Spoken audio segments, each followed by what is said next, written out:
Estamos de volta no segundo bloco do Educação e o tema de hoje é como viver da arte. No bloco anterior, deixei uma pergunta no ar. Existe falta de preparo do artista brasileiro no sentido do empreendedorismo para que ele possa ter mais visibilidade, para que a sua obra seja mais divulgada? Vocês veem isso? Existe, cada vez mais. Eu e Mário construímos, não sei, me lembro quantos anos atrás, acho que foi o primeiro curso de empreendedorismo cultural em parceria com o Sebrae.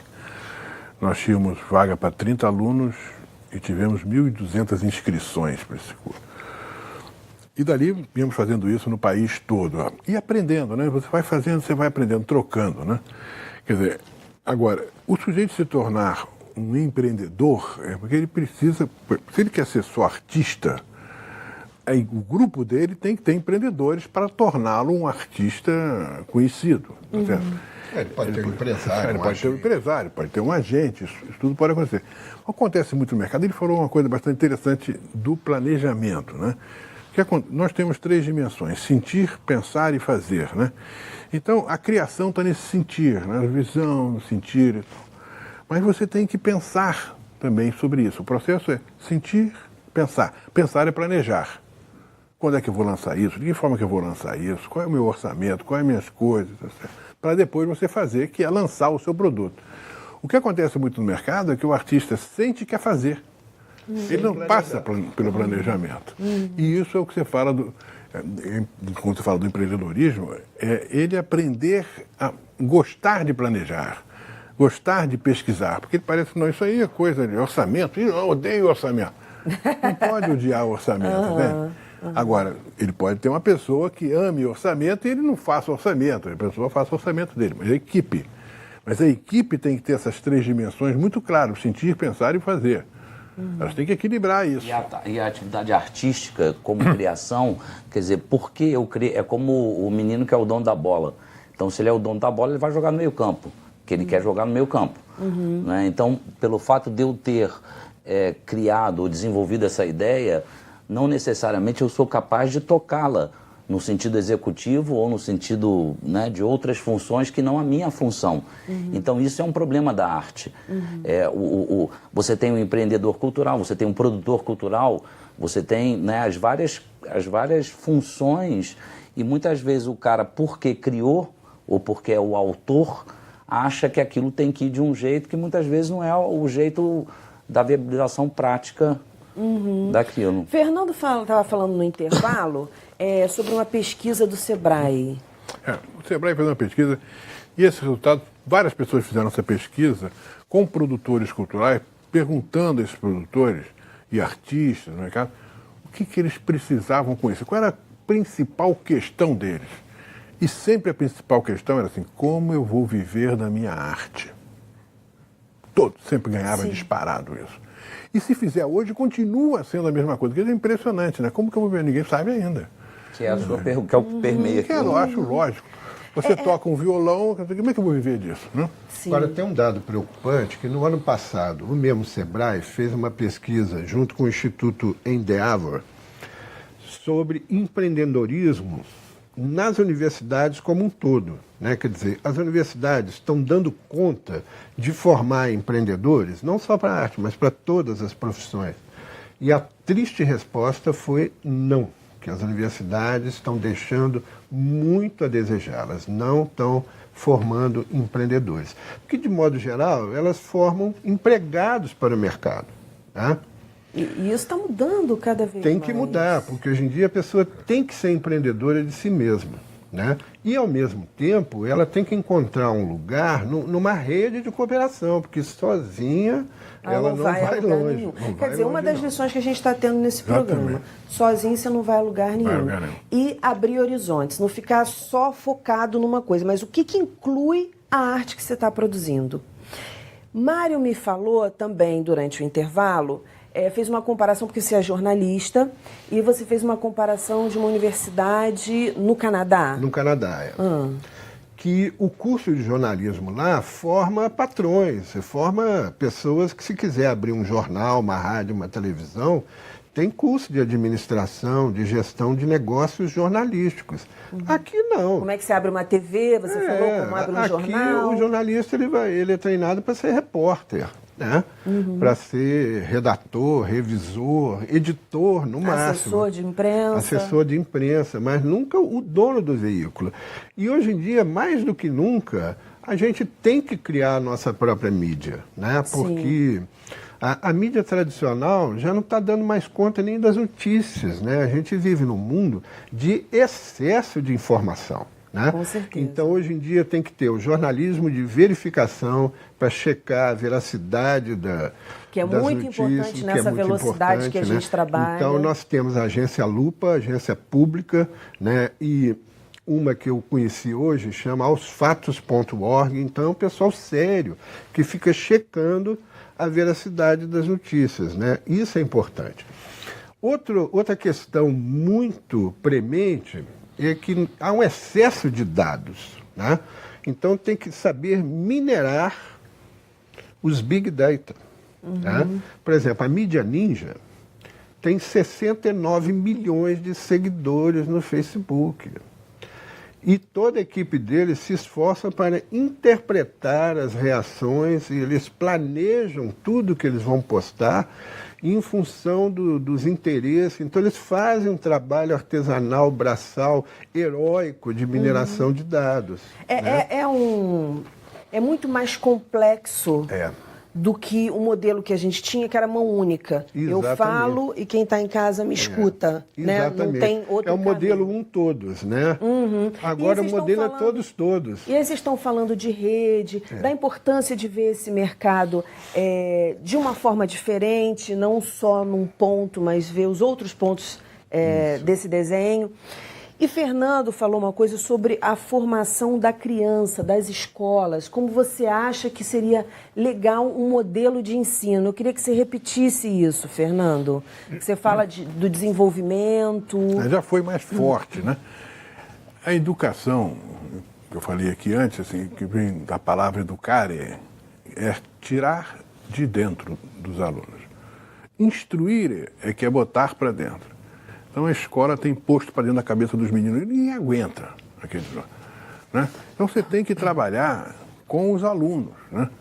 Com os sentimentos deles. Né? Eu dei até um exemplo, a cartilha Ivo viu a uva não pode ser implantada no país, né? Porque tem lugar que ninguém chama Ivo nem tem uva. Tem que ser lá, o Pedro comeu a macaxeira. Cada região, estudar a sua cidade, estudar a sua rua, estudar o bairro, né? Nós damos aula para pessoas de favelas, né? Produtores e artistas de favela, e a principal questão nas favelas é a baixa estima dos seus moradores. Como é que você restabelece essa autoestima? Através da história, do patrimônio, pegando, de repente, uma máquina e filmando os mais antigos. Como é que isso nasce? Quer dizer, recuperar a memória daquela comunidade sem memória hoje, que vive tem tiroteio e se joga debaixo da cama.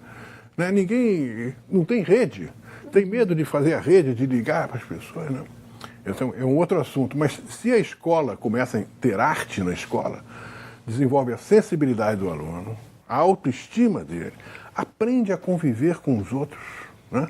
Respeitar a diversidade e acreditar nos seus sonhos. E saber que pode formar parcerias com as pessoas para chegar até seus sonhos. Sozinho, realmente, não se chega, desde de cedo eu sei que sozinho não chego a lugar nenhum. Não, eu sou poeta. Eu não posso entrar em greve, né? Não escrevo mais porque ninguém me compra. Eu sou poeta. Eu preciso ser poeta. E tem uma coisa complementando o Fernando, que é o seguinte também. Muitas vezes o projeto cultural, e aí também tem uma experiência de elaboração de projeto em pessoas produtores culturais de periferia, assim, muitas vezes o financiamento daquele projeto está do lado dele. Está do lado da comunidade dele.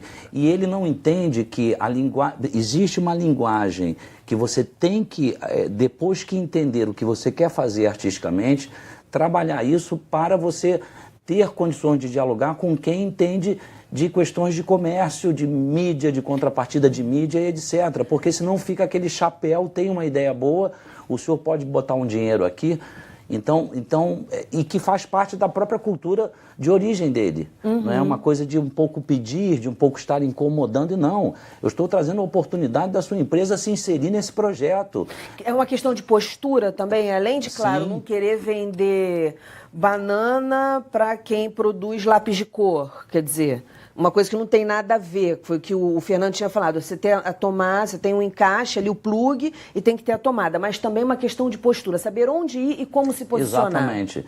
Tem um exemplo, por exemplo, de uma empreendedora do São Carlos, que ela pegava sobras de tecido e espetacular, e fazia coisas espetaculares. E ela começou a fazer isso ali junto com as cabeleireiras do São Carlos, e as meninas começaram a adorar aquilo. Então ela começou... O nome do projeto, Me Amarro em Você. É um projeto. Ai, que máximo! É sensacional, de uma ex-aluna nossa. Porque eu não falei porque eu não me esqueci. Mas assim, e aí a dificuldade era o projeto lindo.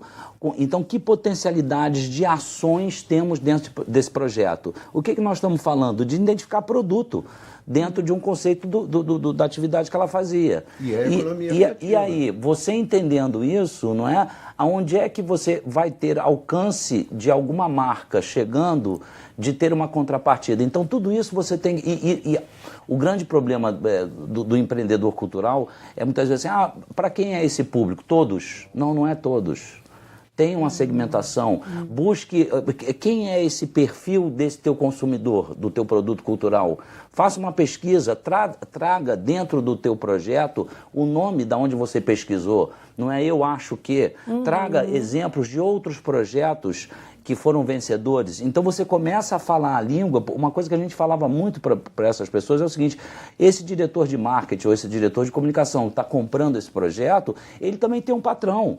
Se ele apostar numa ideia tua... Porque que seja bacana e que dê certo. E que se não der certo, ele vai responder. Sim. Portanto, ele não é insensível à tua atividade cultural, seja ela qual for. Ele tem que entender dentro da linguagem das contrapartidas e do alcance, e aí você pode ajudar ele. Eu acho assim, a gente está no finalzinho do programa, quer dizer, uma palavra de ordem desse programa é pesquisar, a gente pode dizer isso? Pesquisar é muito importante. E eu queria que vocês terminassem, quem quiser falar, mandando um recado para casa, falando para os pais que muitas vezes escutam os filhos falarem, eu quero ser isso, quero ser aquilo, falando, não, meu Deus do céu, as profissões, eu já ouvi isso. Mãe fala assim, não, meus filhos ou vão ser médicos, ou engenheiros, ou advogados. Então, assim, tinha mais de um, né? Essa aqui eu sei que vai querer medicina.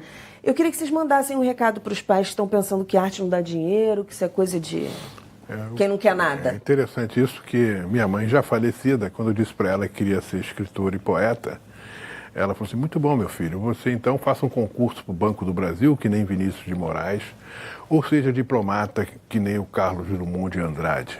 Foi essa a resposta, e eu saí de casa com essa coisa. A outra coisa para vocês refletirem, mães, é o seguinte, é que na história, na versão real da cigarra e da formiga, no final quem se deu bem foi a cigarra, que montou seus shows e foi para Nova York, tocou no mundo inteiro, e a cigarra se aposentou lá com um salário, a formiga com um salário mínimo. Então isso já acabou, o mundo é outro, né? O mundo é outro. Perfeito. Eu queria também aqui só mostrar o meu livro que se chama Engenharia Cultural. Isso segura na pontinha, deixa ele chegar lá. Isso é porque eu sou engenheiro de formação, engenheiro elétrico, andei dando choque em muitas coisas.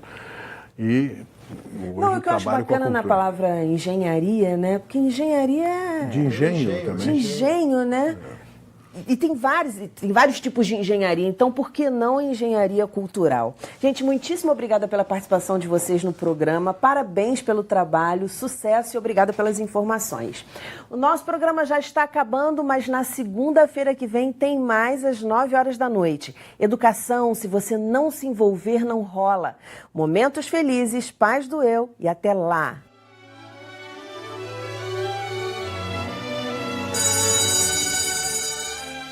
Eu sonho mesmo é ser atriz ou me formar em medicina, porque eu acho bem melhor ajudar as pessoas, e no lado de atriz eu queria ser famosa mesmo. Eu quero ser bebop ou ser policial, porque assim eu sou durona.